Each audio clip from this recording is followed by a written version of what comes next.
This is Joe Castello's WFO Radio Ignition, covering everything that has wheels, an engine, and a driver. The reason I race is to get the chicks. You know what I mean?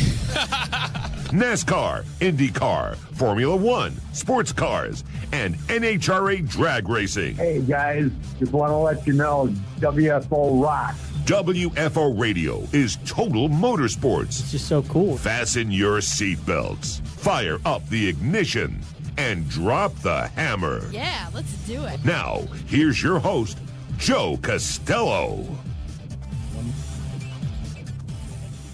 WFO Radio. What's up, everybody? Ignition is back on the air. My name's Joe Castello, and I am your host, and I am in Johnson City, Tennessee, where we'll be recording a new episode of Performance TV beginning later this week, and super excited about that. Hopefully you will all get together in a group and program your DVRs to record Performance TV on Sunday morning, 8:30 a.m., and watch every single episode. We've already done SEMA. Beginning this weekend, we'll be at the Performance Racing Industry Trade Show, PRI. And this show would not be possible without the Giovanni in Miami, who is back at the mothership. Giovanni, welcome. Hello. Hello, Newman. Sir, how are you, sir? All is well down here in the southern front. Yes. Now, I feel like it's kind of a little bit of a strange start to the season. In fact, some of our WFO radio listeners were complaining, which is rare. Yeah, I know, complaining that they're not getting enough shows, they're not getting enough content at the start of the season and the holidays and everything. And yes, I totally get it. But they will be super happy as the racing season begins to roll on and unfold as we begin to ramp up our coverage. But fact of the matter is just the travel has been is already started. And so here I sit in hotel room connected via Skype to the mothership, and we will put together a program today where we discuss, the limited information that is out there. But I guarantee you will laugh, you will enjoy, you will have fun, however long it takes. You know who else has really been, and hopefully they listen every week, the Patreons. The Patreons have gotten very little, but they did get something. I will tell you about that a little bit later on. But right now, Gio, I want to make sure that everybody knows that we do have sponsors that make the NHRA Nitro Show possible, like Marvin Rodak and Rodak'sCoffeeandGrills.com. Marvin had a big birthday the other day. Happy birthday to Marvin. And Frank Hawley's Drag Racing School, the Dragster Adventure. We want you to go on it. FrankHawley.com. Go to the website, check it out. Samtech.edu. Hankstifer's Metalworking Lubricants, HusseyPerformance.net, CatSpot, and Magic Dry, Audible.com/WFO Nitro, and Motorsports Guys, website where you can order all kinds of great stuff, motorsportsguys.com. Now, on the show, there's the Chili Bowl is getting ready to go off this weekend out there in Tulsa.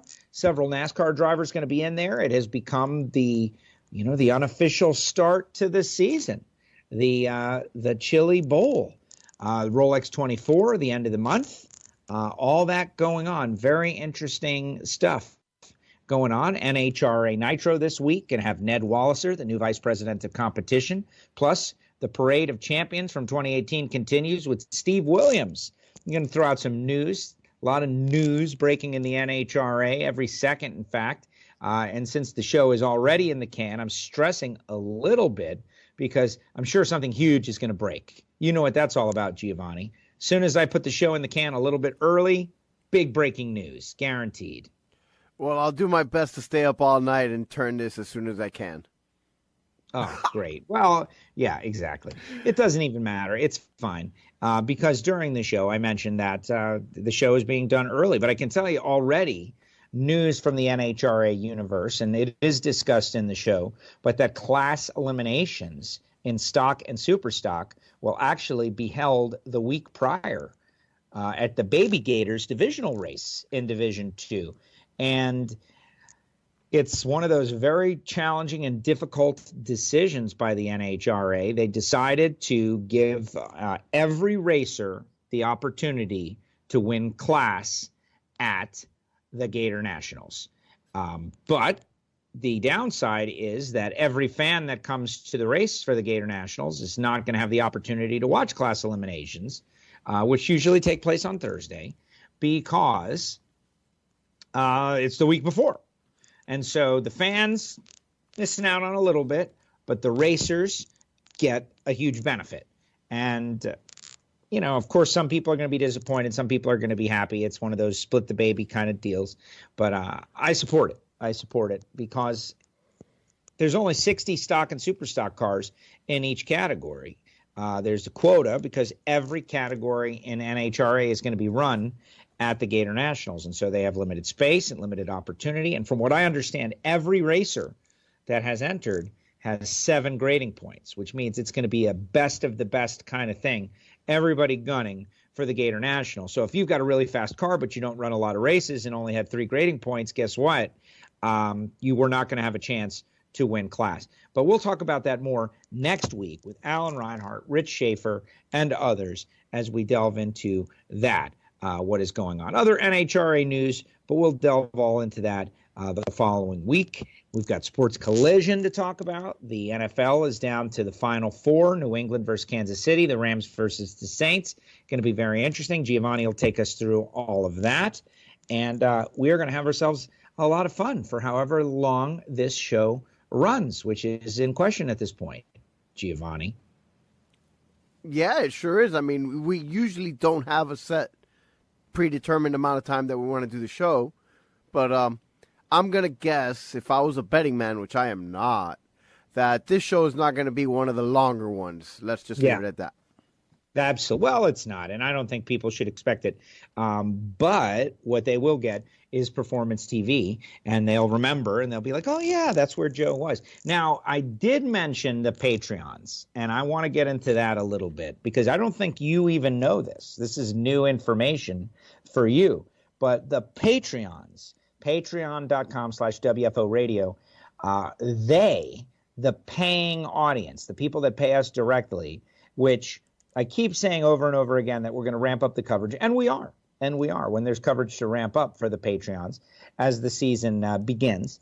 But talking stuff with Hawkin stuff, Carlos Picari and I sat down last week and we did like a 2-hour show, man. A 2-hour non-racing specific, broad topics, wide-ranging, free-flowing, meandering, and aimless program. Based on everything that Carlos wanted to talk about, and I just reacted. I did the Geo job. Like, he would bring up subjects, and I would talk about it, and it is on the Patreon, and I believe I made it available to everyone, as in not just the Patreons. It's open to the public. Go to the patreon.com, and he's bringing up all kinds of stuff that I don't want to talk about. Marvel Universe, and I isn't that typical Carlos? Oh, it's Carlos. First of all, I actually really like the Marvel Universe, but just, I can't control what he's saying. So it was very interesting. Well, especially if you named the show after him. So talking stuff with Hawkin stuff. Yeah, I think right away you lose all power when you name it after him of content restrictions, Yeah, but what you don't realize, that's number one. It's an example of me getting out of my comfort zone and also keeping Carlos Hawkins stuff happy. And if he wants to do a show, then you know what? The Patreons, I asked for opinions, and I received opinions from Steve the Trucker and Kathy and Bobby Graham, and they all gave it the pump it as opposed to dump it. Pump it or dump it. And they pumped it because they said it's better than nothing, which is really, I don't know if that's a big compliment or not. All right. Better than nothing. Talking stuff with Hawkins stuff. No, he went into some fun places, and we did end up talking a little bit of racing, but that's on our Patreon page. So very, very cool. Very interesting. We also went to the Miami Heat. Had a little NBA experience this past weekend. Had a lot of fun over the course of the weekend. Went and saw the Miami Heat play the Memphis Grizzlies. Who are the Grizzlies? Yes, the Memphis Grizzlies, the Big Bears. Right, the Grizzlies. And it was fun, man. Saw Dwayne Wade the final year. Saw D. Wade score some points. D-Wade, man, it was good. We had fun. Dropped a lot of money there buying all that Vice gear, man. The Vice gear. How do you not buy the Vice gear? Yeah. What are you going to do? Don't have children. Yeah, don't have children. But I would have bought Vice gear for myself. Are you kidding me? It would have been great. It would have been great. Yeah, I got to be honest with you. If it wasn't for the kid, I probably would have bought it for myself too. But it is cool looking, the black uniform with the aqua letters with the pink shadow box. Yeah, it's good. It was good. No, they definitely got their marketing down packed over there. Because last year they came out with the white ones, and those were cool. But the black, I think the black are probably selling even exponentially more. Yeah, I'm not a basketball jersey kind of guy, though. And well, I'm not a tank top kind of guy at all. Tank top, exposed armpits, not my thing. It's just not.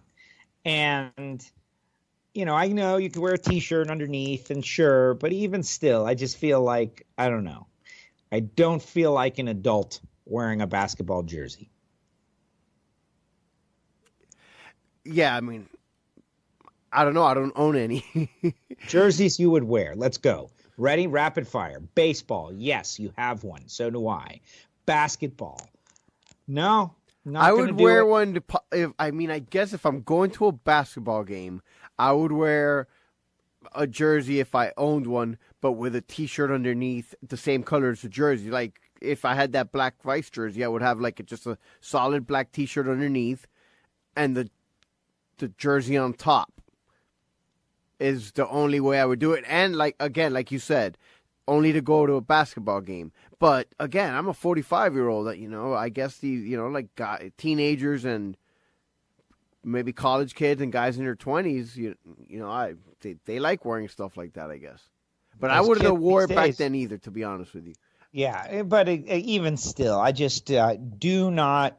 I like basketball a lot, but I do not relate to wearing a basketball jersey at any time. I'd rather wear a collared shirt with the team logo. I'd rather wear a T-shirt. It's just no chance I'm wearing a basketball jersey. I just don't see it. I don't feel comfortable. It's just me. Sorry. Hockey jersey. I'll wear a hockey jersey. Look, I would wear a jersey to that specific sporting event. But at my age, I don't really think I'm wearing it anywhere else unless it's some kind of costume or a baseball jersey you will wear. I will wear a baseball jersey out. Nah, not anymore, man. I'm not going to dinner or anywhere. Where are you going? Where's it appropriate? Dinner or a fancy place dinner. No, but even dinner at I'm not even going to the Five Guys with my baseball jersey on. Oh, I would. If the Yankees are in the playoffs, absolutely. I would wear the jersey out to represent. Absolutely. No, I wouldn't want my jerseys to get damaged that way. I would only wear them out to damaging jersey.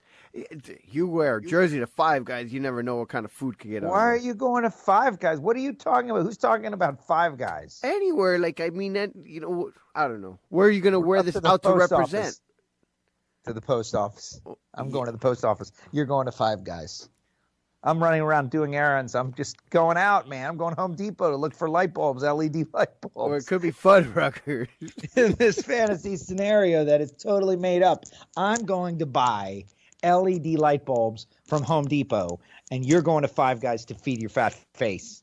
Well, it wouldn't be my fat face. It'd be the 8-year-old's fat face. Yeah. Oh, you're blaming everything on this poor child now. It's just not fair. I'm standing up for him. You're blaming too much on him. It's not right. Anyway, I wouldn't wear a jersey to the Home Depot or any of those places like that anyway. So that's it. That's just me. But I guess, we're different. Yeah. Well, there it is. Exactly. We are different. But a football jersey, though, I don't think I've ever owned a football jersey. Maybe as a little kid, I had like a merino, shirt, one of those with the holes in it. But that's really it. Not really a lot of football jerseys in my past either. Again, would only wear it to the football game. I do actually own a Dan Marino jersey and some other jerseys, but you own a Marino jersey? You don't even like Marino. Yeah. You should give that to me, man. I'll rock that out at the Five Guys. and then go to Home Depot. It's the white one, so it would get all dirty at Five Guys. You know, some of us have figured out how to eat without ruining our clothes, but I get what you're saying. I get what you're saying. Yeah, no, it's very interesting. It is very interesting. And so, you know, I'm scanning the news for, you know, some big points of discussion in the motorsports world. Really, I'm not finding it, Gio. I'm not really finding it, except for a couple of stories coming out of Formula One that I do want to discuss. You know, the NHRA stuff, I do want to tackle it on NHRA Nitro, like Shane Westerfield going to Rick Jackson Racing. That, I think, is kind of a big thing in the alcohol funny car ranks. But that will be discussed in due time in front of the NHRA audience. Gunther Steiner talking about Formula One like things need to change, man. Things need to change, or he is not going to want to hang around. And the story, this one from motorsport.com, they talked with Haas F1's team principal, Gunther Steiner, and this is Jonathan Noble putting out the story. And this is the Haas F1 report, of course. I saw you sending your own tweet, doing a Haas F1 report, like freelance. That was you good. You saw that, huh? Yeah. I see when you tweet sometimes. I don't have you as a... I haven't gotten the notifications of all of your tweets, but I see them every now and again.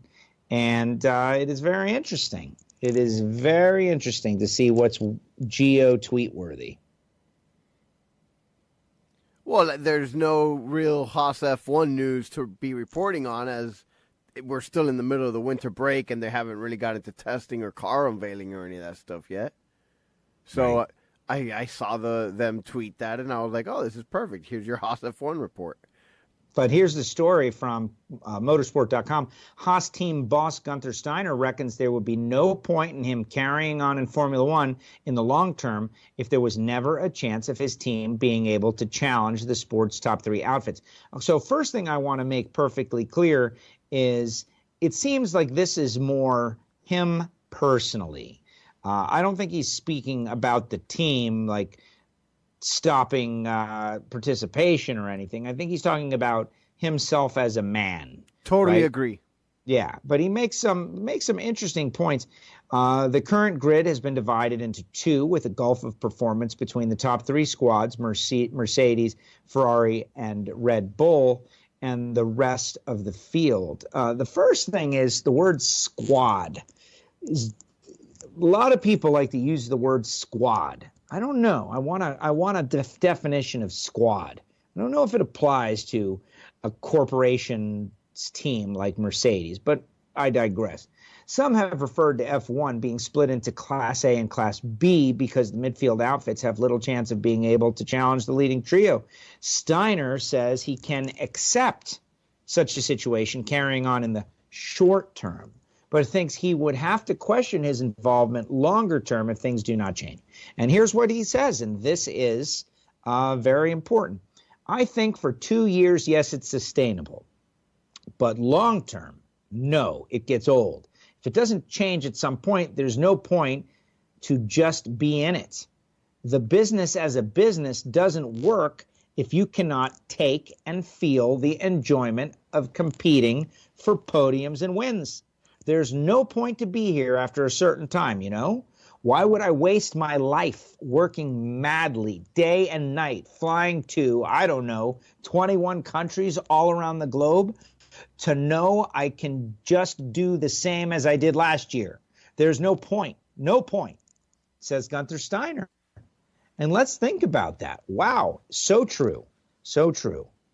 Steiner, and this is the story, Steiner believes that as well as the new look cars and introduction of a budget cap in 2021 have potential to shake things up. The natural evolutions of the teams will make a difference too.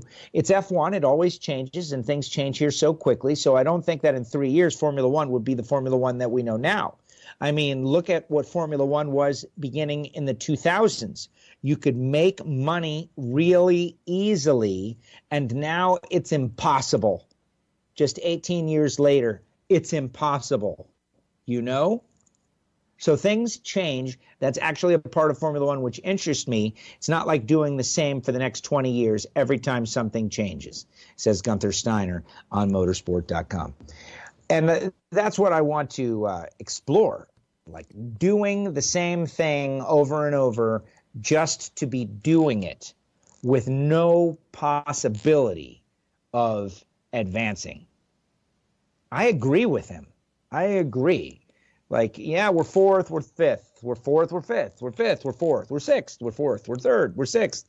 You know, you want to give a shot at, you want to be able to win. And if you can't say that maybe you got a shot to maybe win, whatever it is would probably get pretty old. Yeah. I guess you'd think so, but look at some of the sports leagues. There's a lot of teams that are just going out there in the bottom and never really have a chance to win or don't do. You'd think it feels like if they're not giving maximum effort to win, but I don't mean as players, I mean as a franchise.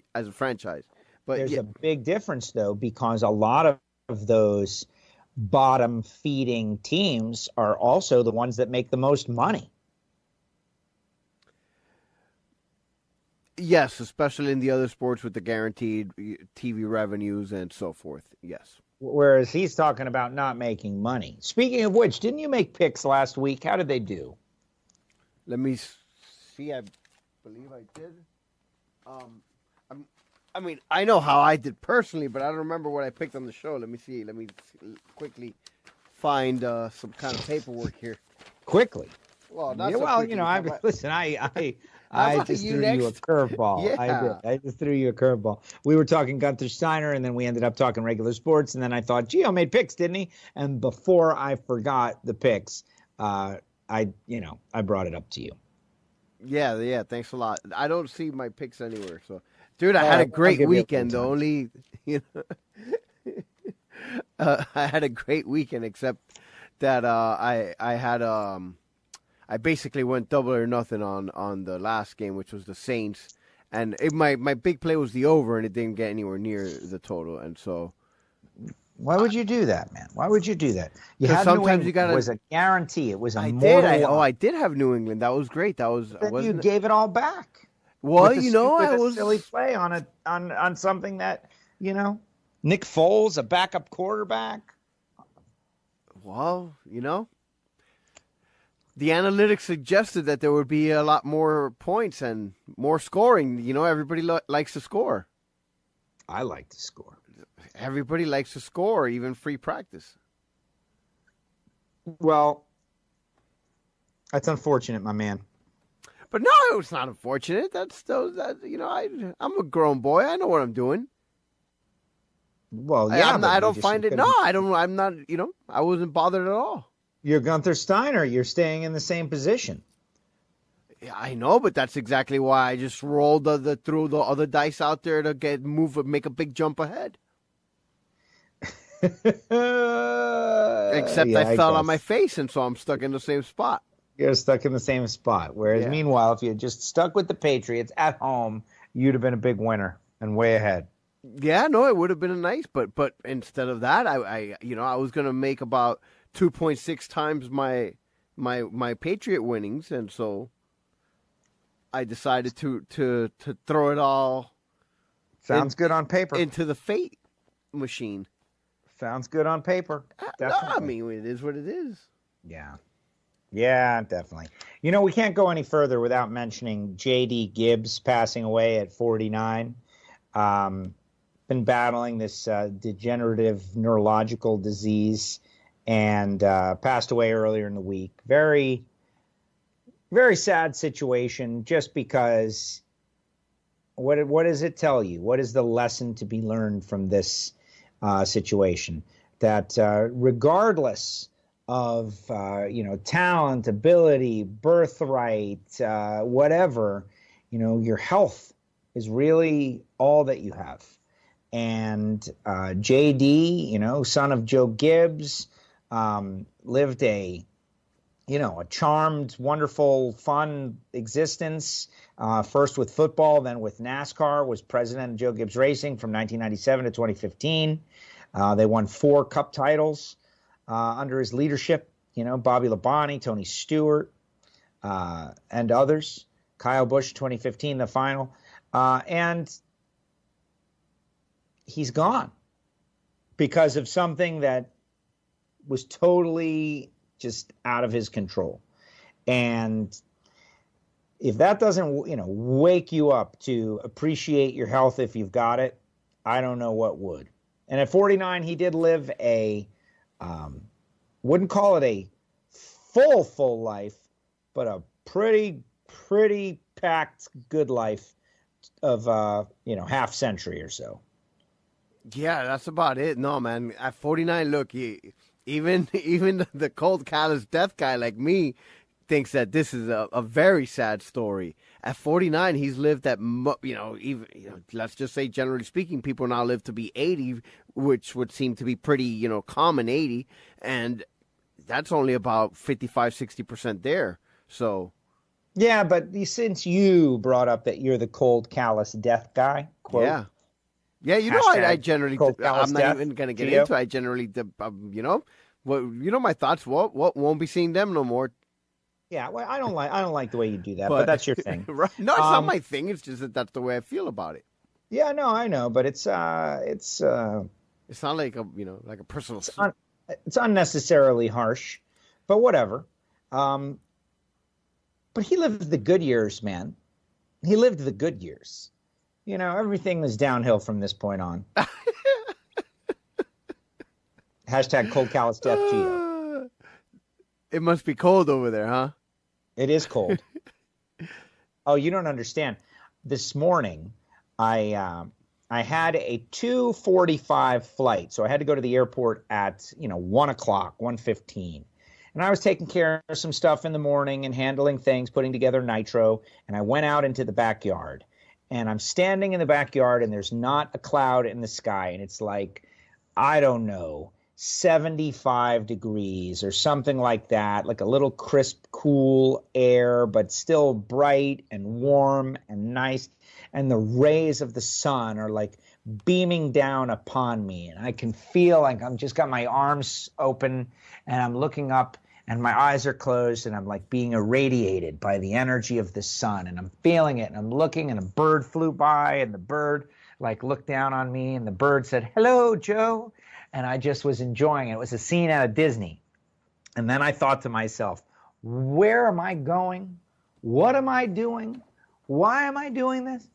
And I thought about coming up here to, 30s. It was 37 when I landed. It's raining. And, better than snow, though. Better than snow. And here I am. It's kind of the sacrifices I make for the wonderful audience of Performance TV. But I did have a momentary of regret, like, oh man. But honestly, though, I'm happy I get the opportunity to do this, and we're gonna have a lot of fun. But it was beautiful down there, man. I got to tell you, it was gorgeous.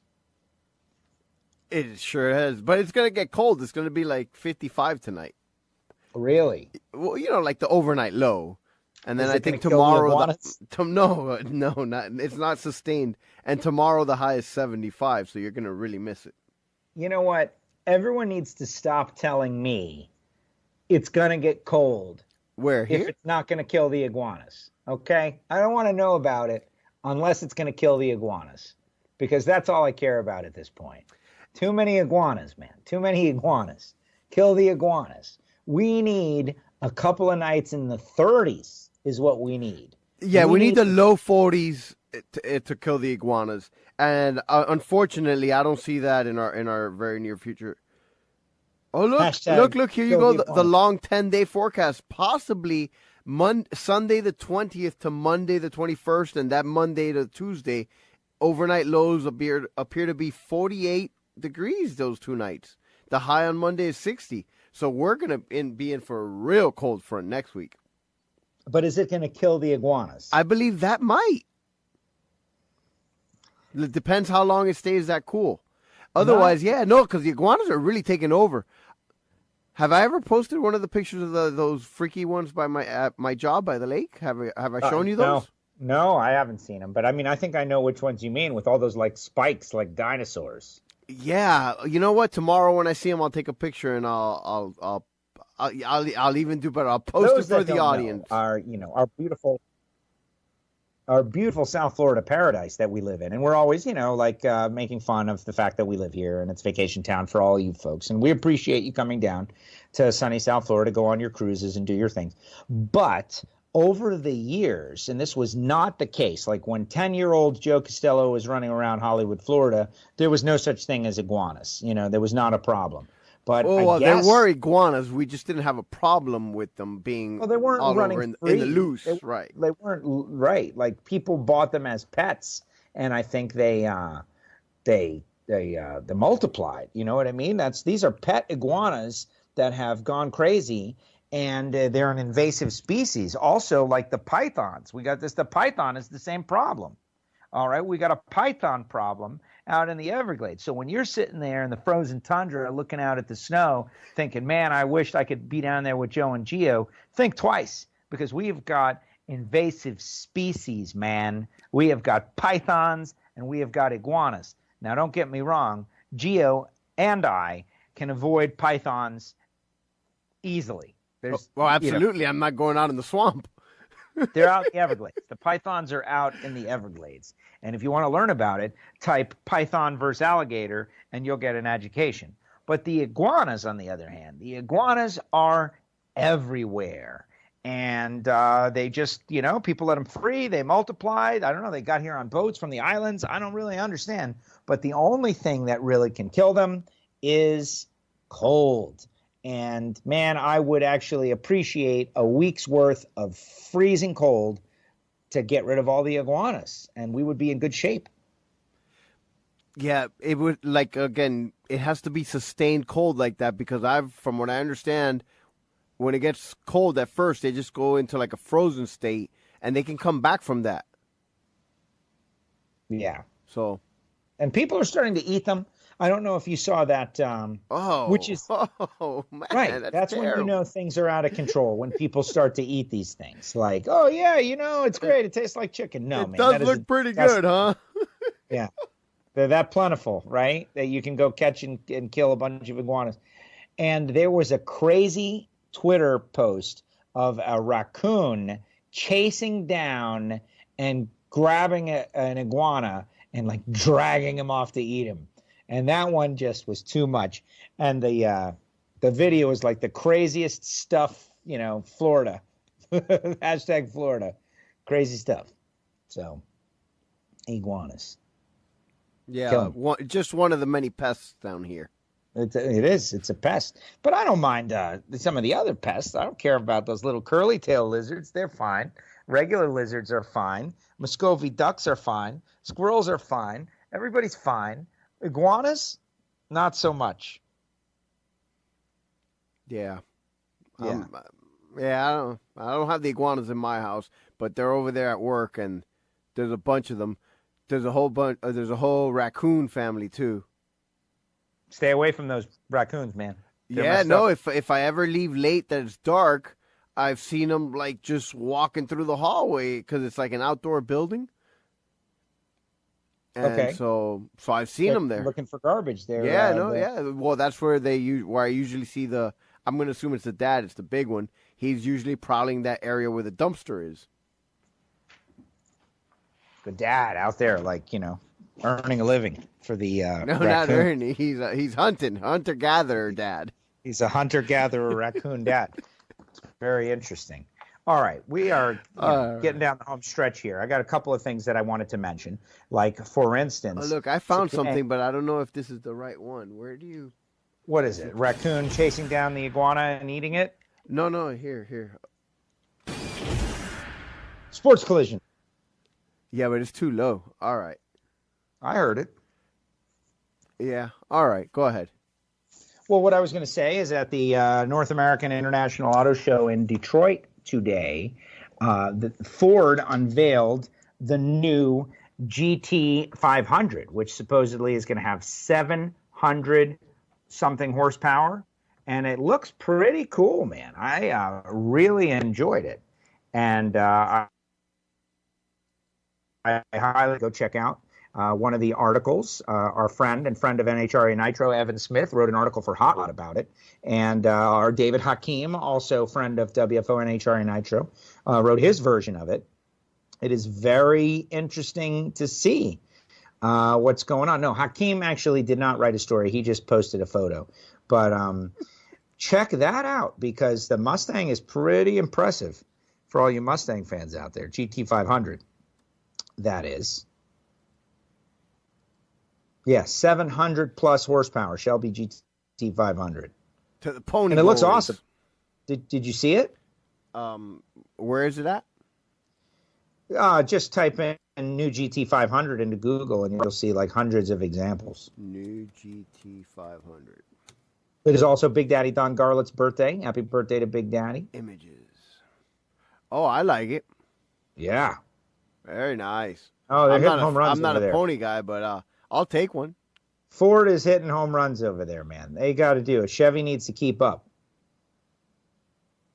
The new 48 Ally Chevrolet has been unveiled. There's some stuff happening. It's kind of interesting.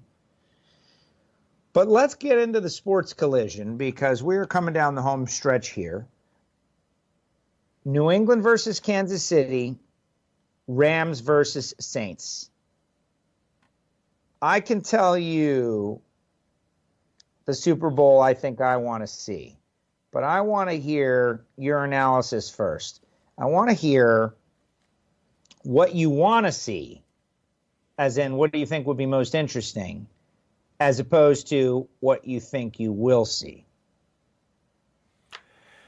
Okay, I guess obvious. Well, this is the Super Bowl, so market size really doesn't have the. It's not like if it's baseball or basketball. Well, let me tell you mine first, because I don't want you to steal my thunder, since you're the sports nerd in the crew anyway. All right? All right. Your show. You could go first. I think I would rather see Kansas City go. And, I guess that's just it. Kansas City maybe versus the Rams. I think the Rams, because that's such an interesting storyline. I feel like that, they ditched the people of St. Louis, which is so horrible. And they dropped that dead weight, and now they're going to the Super Bowl. Yeah, I feel horrible for the people of St. Louis. This is their team, man. I mean, am I wrong about that? How much different is this team than the team that left St. Louis?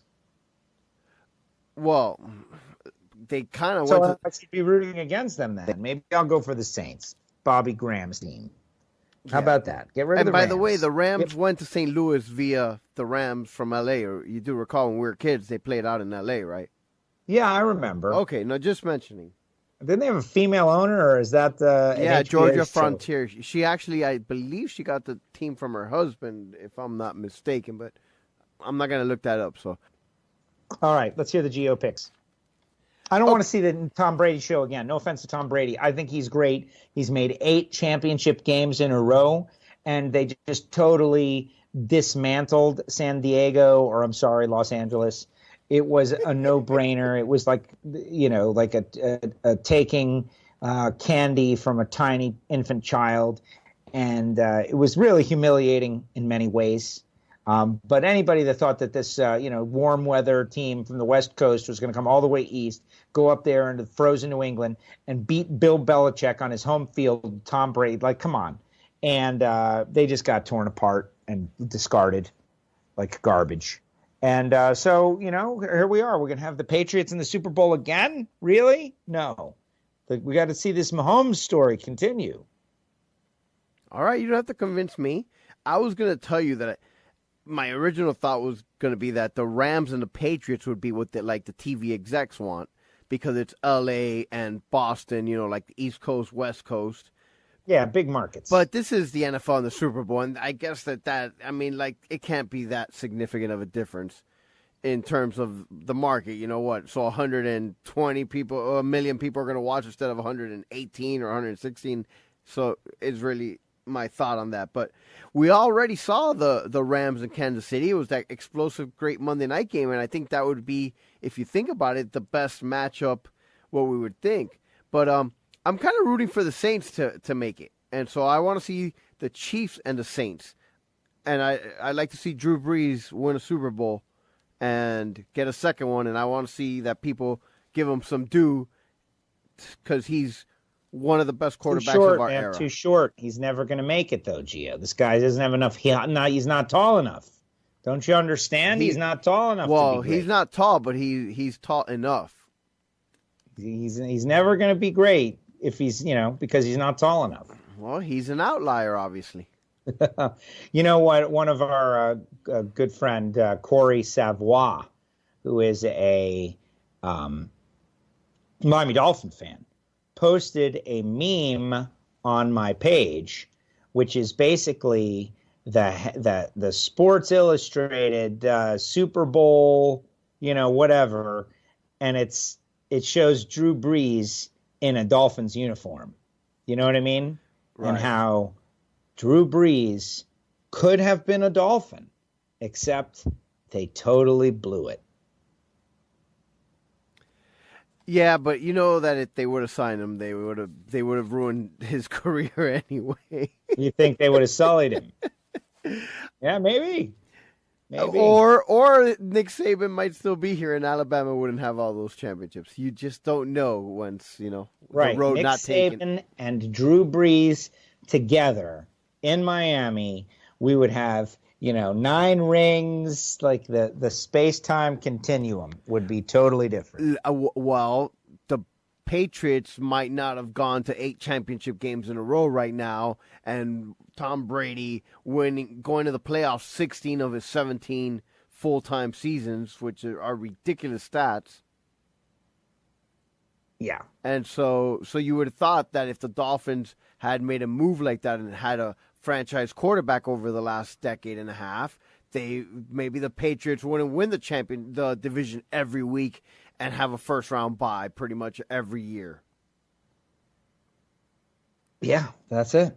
That's it. I mean, to be fair, they don't have a lot of competition. Speaking of which, have you seen the Adam Gase introductory press conference that went on today? We had mentioned this, and people need to know that our Miami Dolphins, and we talked about this on Talking Stuff with Hawk and Stuff on patreon.com/WFO radio, that, the guy maybe didn't deserve to be fired by Miami, but they're kind of cleaning house, and I get it, whatever.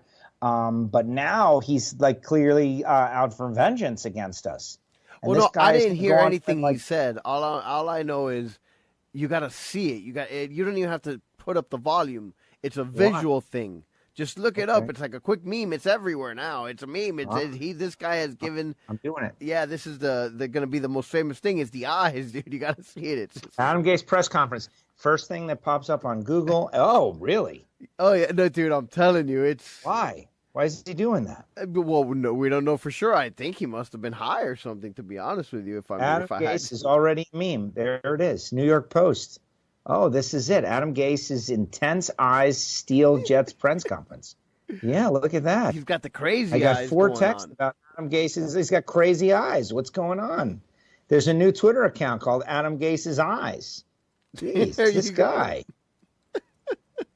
Really, look at this. Adam Gase completely at ease as he's introduced, and it looks like he's wondering which exit he'll use when the alien invasion happens. Let me click play. Oh, are you serious? Really? Get out of here. Okay, dude, you don't understand how many memes there are. It's everywhere now. It's everywhere. Well, because he deserves to be fired for looking like that.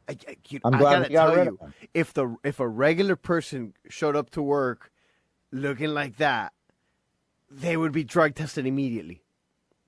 That's all I gotta say. Oh yeah. No, he looks very dude, paranoid. Take it from me. That is not the look of a sober person. Let's just leave it at that. You think that's not possible? Well, no, I know he's not like that, but that's not how, man, for real, he really looks like if he's on something. Like that's the kind of crazy eye paranoia look that he's got. No, he definitely has crazy eye paranoia. That's like the look. But how come nowhere else does he have crazy eyes? What's going on? I got to tell you, I don't think I've ever saw his eyes in the 3 years he was here. He always had that silly baseball cap all pulled down below his eyes so that you couldn't see him.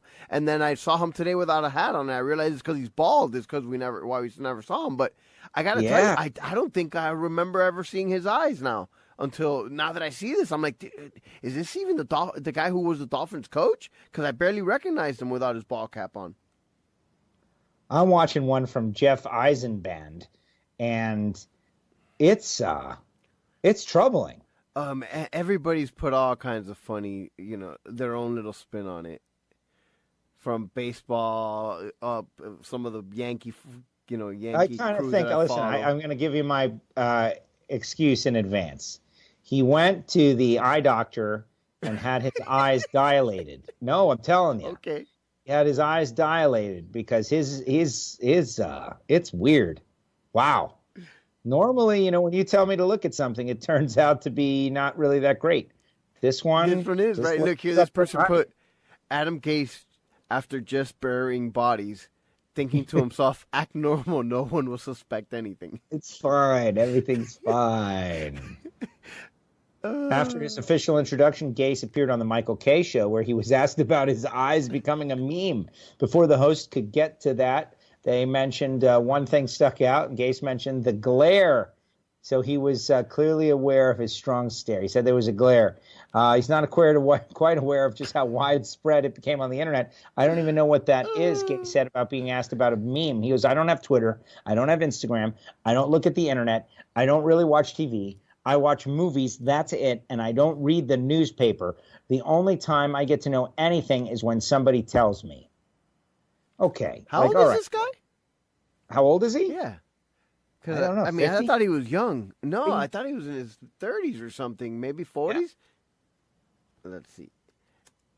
Because well, is he not participating in our society? Come on, read it. Well, he's 40 years old, and if you want to be a football coach, at some point you got to be able to keep in touch with your players and to not know about. I mean, I know he knows of these things, but to be completely oblivious and not have some sort of presence. It seems like you got to have at least 3 burner accounts nowadays. If you want to be a successful head coach, you got to have at least 3 burner accounts. And they can't be right. They can't be close to you. It's got to be people like a couple of steps away from you. Yes, absolutely. A couple of steps. But anyway, I'm so happy that I get a good one. I think I'm going to go and let you close out the show because it's not going to get any better than this. Well, no, I got 2 more things I want to talk about. Well, that's why I'm going to go. I'm not going to say anything else. Oh, good. Okay. Well, there it is. Well, no, while we were down at the Miami Heat game, we were at the American Airlines Arena, and I spent a little time scouting the proposed Formula One track. Back and forth across the bridge.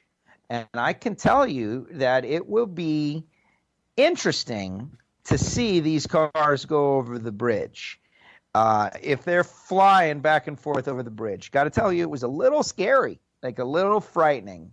The idea that they're going to be zipping back and forth over the bridge. And if there's wheel-to-wheel contact, somebody could literally end up in the water.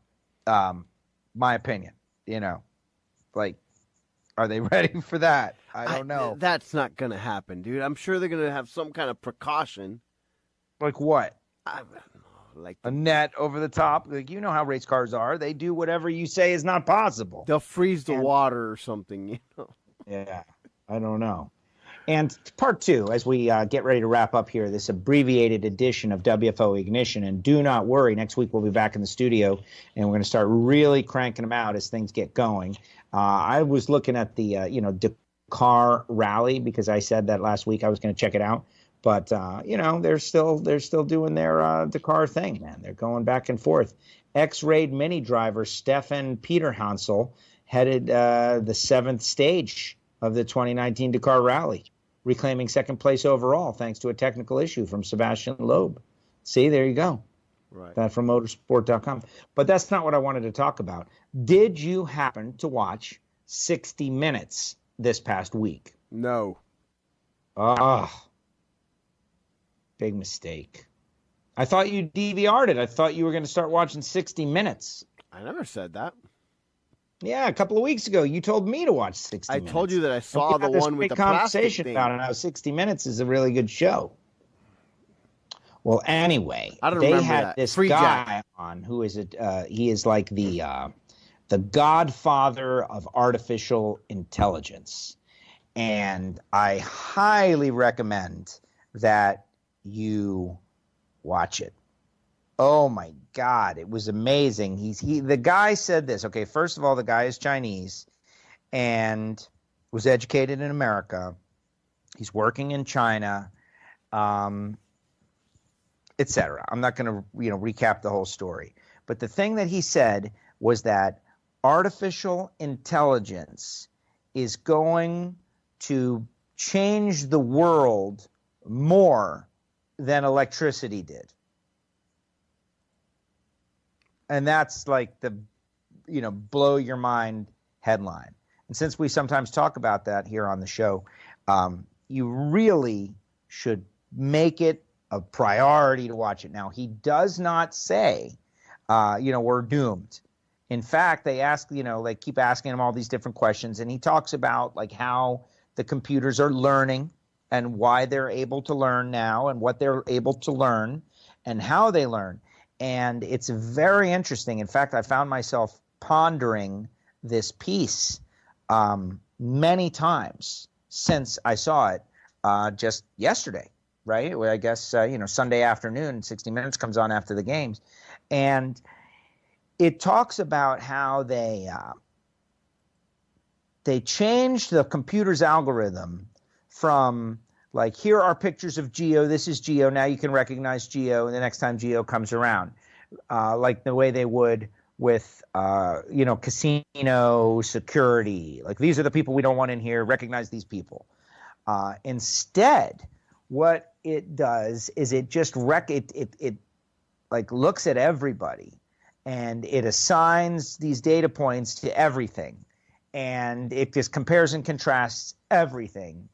And then it takes commonalities. This is a man standing up. This is a man with. It's amazing stuff. So they asked the guy, and the moral to it all is, when will they become like, what is it, sentient? When will they start, thinking? When will they? And he says, at least 30 years and maybe never, because. And the guy goes in, he goes that I believe that there's something important with the human soul and that there's something going on there that cannot be replicated by computers.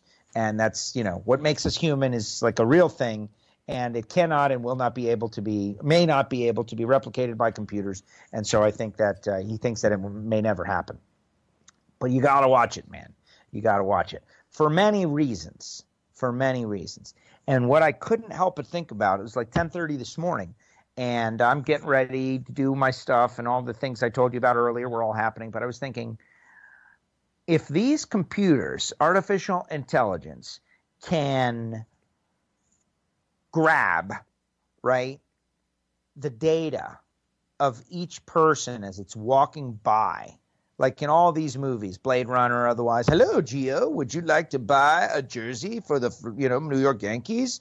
Like that kind of stuff, because it knows that you're a Yankee fan and it knows you're Geo and it knows that you buy jerseys, right? And so it's offering you something. We are like uploading all of the pertinent data. Like we're giving it away.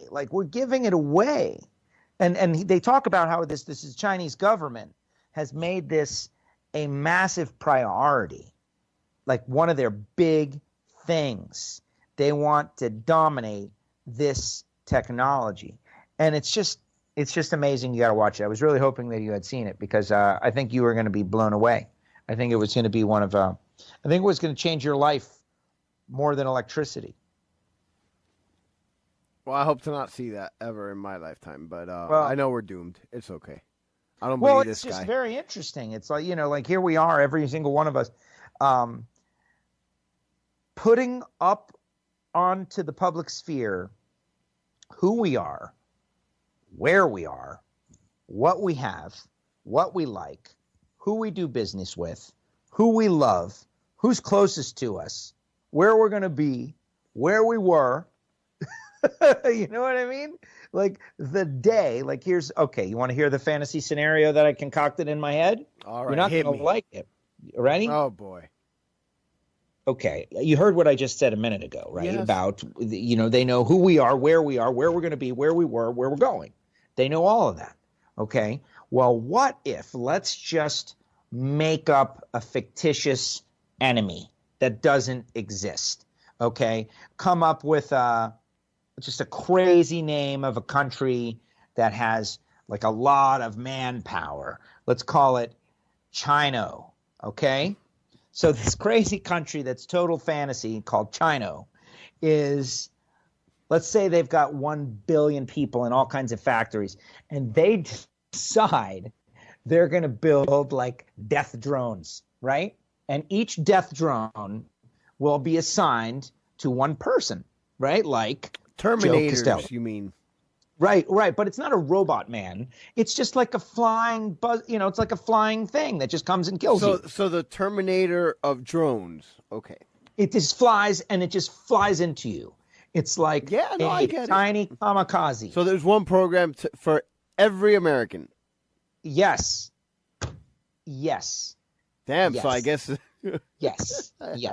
There's one program for every American, and like they ship it, right? And maybe it comes as a fake product that you ordered, and you open the box and it just gets you, or maybe it comes in a pallet, and they open it up at the port, and they all go flying up, and now it's too late, and the thing comes, and it knows where I am, and it knows what I look like, and it can fly over my house and say, "That's him, go get him," and flies into me, and whatever it does, blows up.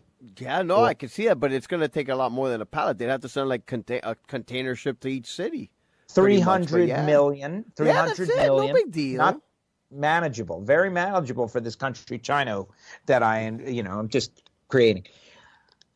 This You've got to country watch sounds an the awful piece, lot man. like a country I've heard of that's on the other side of the world right now.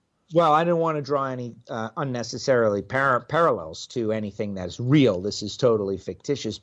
And at the same time, like the Facebook and the Twitter and the Instagram, like it's fun, and we're posting stuff and trying to make ourselves look cool. But really, we're just giving any potential enemy a roadmap right to our freaking door, man, right to our door. What do we do about it? What do we do? How do we fix it? So maybe Adam Gase is right not to be on the social media. Well, that's what got us talking about this. Yes, maybe he is right. Maybe. Something to consider. Wow, you see, I never considered that the guy with the crazy eyes might not be so crazy after all.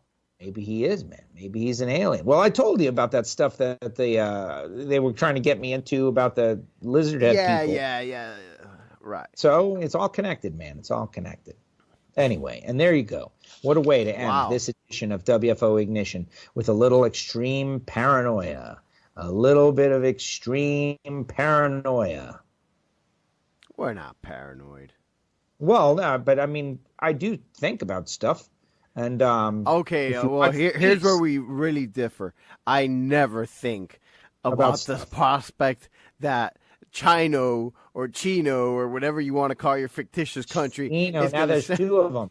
Is going to send a bunch of, killer drones to each and individual one of us. That is the farthest thing from my mind. And I got to tell you, I know that it's not impossible, but of all the ways that I'm going to go, I got to tell you, I'm not even dropping a penny on that one. Yeah, so I'm just telling you that one is the least probable of every possibility that you have to die. But watch the piece, man. That's because you didn't see the piece. Look, why are they want to make this? I get it. It's obviously it's thank goodness it's out there. It's out there, and unlikely. You would think that they wouldn't want to do something so terrible, but your imagination can run when you've got the technology, man. Your imagination can run wild. Yeah, I'm sure. I'll give you that. Well, you got to watch the piece, man. You got to watch the piece. It's pretty crazy stuff. Well, all right, brother. I think it's time for us to. All right, get here, up I'll on make my picks. outta I didn't. here. That way we could definitely make. For Make your this picks. weekend, we said who we would like to see in the Super Bowl. But officially, I believe the line is 3.5 for both games. I think that the Patriots somehow find a way to win. And the Saints are going to win at home. The Saints have never lost a playoff game at home. And so I got the Saints. I got the Pats. I think neither game is a blowout. All right. There you go. Very cool. Very cool. So we got a Patriots, Saints Super Bowl. You got the two aging quarterback greats for one more go at it. Drew Brees versus Tom Brady in the Super Bowl. One more time. I like it. Well, we'll see. Well, yeah, we will. No, we'll definitely see for sure. But well, all right, everybody, that's it. This is, this is WFO from the road. It can go in every direction, and it did. Well, All direction drive and back. stay warm over there, good buddy. There it is. All right, everybody, we'll let Giovanni bring us home. Oh, that's terrible. I wasn't expecting that. But I guess that's it. WFO, everyone. Stay warm out there. See you next week.